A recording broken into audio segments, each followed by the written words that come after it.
Hello friends, welcome back to my channel. तो आज हम पढ़ने वाले हैं केमिकल रिएक्शन एंड इक्वेशन के बुक एक्सरसाइज का क्वेश्चन नंबर 4। तो आपके सामने जो क्वेश्चन है वो है what is balanced chemical equation, why should chemical equation be balanced. तो आपको पूछा जाता है कि बैलेंस्ड केमिकल इक्वेशन क्या होती है और हमें किसी भी केमिकल इक्वेशन को बैलेंस क्यों करना चाहिए। तो आइए आंसर देखते हैं। ए reaction which has an equal number of atom of all the elements on both side of chemical reaction is called balanced chemical equation। तो बोला जाता है कि एक रिएक्शन में जब each number of atom of all the elements on both of side chemical reaction, जो equation में दोनों साइड के जो एटम होते हैं वो किसी भी एलिमेंट के सेम होते हैं तो उसे बैलेंस केमिकल इक्वेशन बोला जाता है। सपोज हमारे पास C+O2 है तो ये बन जाएगा CO2। तो यहाँ पे कार्बन जो एलिमेंट है उसका लेफ़्ट साइड में एक एटम है, यहाँ पे भी एक एटम है।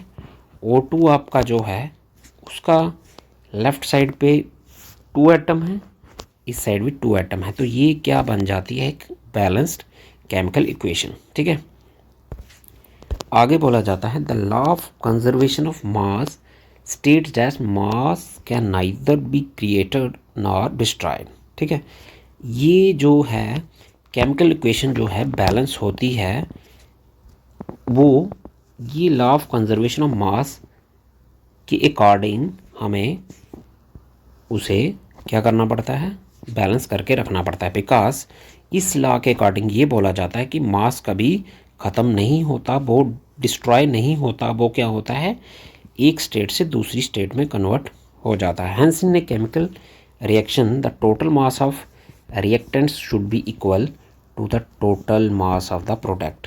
तभी तो जब कभी भी केमिकल रिएक्शन होती है तो केमिकल रिएक्शन में टोटल मास जो है रिएक्टेंट्स का, आपको पता होगा ये A+B give rise to AB, ये प्रोडक्ट्स होते हैं और ये रिएक्टेंट्स होते हैं। ठीक है, तो रिएक्टेंट्स जो होते हैं इनका मास इक्वल होता है जो हमारे आगे हमें रिजल्ट मिलता है उसके। ठीक है, जो कि प्रोडक्ट होते हैं। It means the total number of atom of each element should be equal. इसका मतलब है कि दोनों साइड के जो एलिमेंट्स हैं उनके जो एटम हैं वो इक्वल होने चाहिए।